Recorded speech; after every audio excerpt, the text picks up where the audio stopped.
নমস্কার বন্ধুরা, কেমন আছেন সবাই? আমি সুস্মিতা। ফুড অ্যান্ড কোয়েস্টের প্রথম ব্লগে আপনাদের সবাইকে জানাই সাদর আমন্ত্রণ। আমরা বাঙালিরা মূলত ভ্রমণ পিপাসু, তাই সময় সুযোগ পেলে খাওয়া দাওয়া আর ঘুরতে যাওয়া যেন আমাদের রক্তেই মিশে আছে। তাই বছরের প্রথম দিন দুই পরিবার মিলে বেরিয়ে পড়েছিলাম তামিলনাড়ু রাজ্যের প্রাচীন একটি ঐতিহ্যবাহী শহর মহাবলীপুরমের উদ্দেশ্যে। ওখানকার প্রচলিত ভাষায় মামাল্লাপুরম। এই মুহূর্তে আপনারা যেটা দেখছেন এটা হচ্ছে কৃষ্ণের বাটারবাল। আমরা প্রথমে এখানেই পৌঁছে গিয়েছিলাম। এই বিশাল শিলাটার মধ্যে সত্যি একটা রহস্যময় ব্যাপার কিন্তু লুকিয়ে আছে। না হলে ভাবুন, একটা 250 টনের পাথর বছরের পর বছরেই একইভাবে রয়ে গেছে। বিজ্ঞানও যার কাছে হার মানতে বাধ্য হয়েছে। এর চারপাশে কিন্তু প্রচুর প্রাকৃতিক সৌন্দর্য আছে এবং প্রাকৃতিক গুহাও রয়েছে। আপনারা এখানে গেলে সত্যি প্রাকৃতিক সৌন্দর্য কিন্তু উপভোগ করতে পারবেন। এর টাইমিংটা হচ্ছে সকাল 6টা থেকে সন্ধে 6টা পর্যন্ত। তারপর আমরা পৌঁছে গেছিলাম পঞ্চরথ আর গণেশ রথের মন্দিরে। পঞ্চরথের কমপ্লেক্সে কিন্তু 5টা মন্দির আছে, আর সব থেকে বেশি যেটা ইন্টারেস্টিং সেটা হচ্ছে প্রত্যেকটা মন্দির কিন্তু একটা একটা করে পাথর দিয়ে খোদাই করা। আর এই পঞ্চরথ আর গণেশ রথের মন্দির কিন্তু পল্লব রাজবংশের আমলে 7ম শতাব্দীতে স্থাপিত। তারপর রয়েছে এখানকার মূল আকর্ষণ লাইট হাউস হেরিটেজ মিউজিয়াম। এটা কোনো মোটেও বড় মিউজিয়াম নয়, এটা ছোট এক রকমের মিউজিয়াম, বাচ্চাদের জন্য উপযুক্ত। এখানে আপনারা বিভিন্ন রকমের সমুদ্রগামী নৌযান, জাহাজ এগুলো সহ বিভিন্ন রকমের অপারেশনাল মডেল দেখতে পাবেন।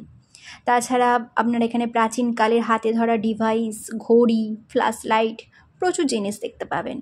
জায়গাটা বড়, বাচ্চা সহ প্রত্যেকটা মানুষের জন্যই দর্শনীয়। আমার তো বেশ ভালোই লেগেছে। আপনারাও কিন্তু গেলে অবশ্যই ঘুরে দেখবেন মেরিটাইম হেরিটেজ মিউজিয়াম। এটা সকাল 10টা থেকে বিকেল 5টা পর্যন্ত খোলা থাকে। বড় হয়ে গেলেও ছেলে মানুষই যায় না। এই যে দুজন বসে একটু দোল খেয়ে নিলাম। দক্ষিণ ভারতের প্রাচীন পাথরের যতগুলো মন্দির আছে তার মধ্যে সবথেকে বেশি আকর্ষণীয় আর বেশি দর্শনীয় ওয়ার্ল্ড হেরিটেজ সাইট কিন্তু এই বঙ্গোপসাগরের তীরে অবস্থিত শোর টেম্পল। এই মন্দিরের কমপ্লেক্স ভাষায় প্রকাশ করা যাবে না।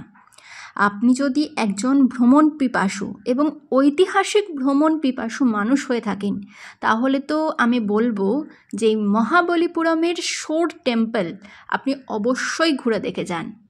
এখানকার পাথরের খোদাই করা কাজ মানুষের মন কাড়তে বাধ্য।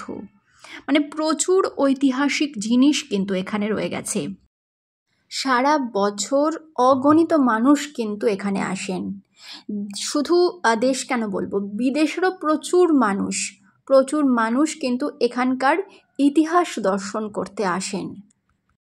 এই মন্দিরটি ভগবানের বিভিন্ন রূপ দিয়ে খোদাই করা, আর এই মন্দির ভগবান বিষ্ণু এবং শিবকে উৎসর্গ করা। আরও বেশ কিছুক্ষণ একটু শোর টেম্পেলে ঘোরাঘুরি করে আমরা সর্বশেষ চলে এসেছিলাম সমুদ্রের ধারে। সেখানে এই যে রোমান্টিক কায়দায় একটু ঘোড়াতে ঘুরে নিলাম। যুগলে এলে আপনারাও কিন্তু ঘোড়াতে চড়ার এই সুযোগ কিন্তু ছেড়েন না। ভ্রমণপ্রেমী মানুষ হলে কিন্তু আপনার ভ্রমণ লিস্টে অবশ্যই চেন্নাইয়ের মহাবলীপুরম যোগ করে নেবেন। দেখছো নাকি নীল মেঘে আজ আকাশ অন্ধকার, 7 সমুদ্র 13 নদী আজকে হব পার। পরিষ্কার নীল আকাশ আর পাথরের ওপর উপচে পড়া ঢেউ আর মন্দিরের স্থাপত্য সত্যি অদ্ভুত একটা অভিজ্ঞতা আর সুন্দর কিছু স্মৃতি। ব্যাস আর কি চাই। তবে আপনাদের একটা কথা বলে রাখি, এই মহাবলীপুরম কিন্তু ঘুরতে আসার সঠিক সময় নভেম্বর থেকে ফেব্রুয়ারি মাস পর্যন্ত। এই সময়টা এখানে একটা মনোরম পরিবেশ কিন্তু থাকে। সকলে ভালো থাকুন, সুস্থ থাকুন।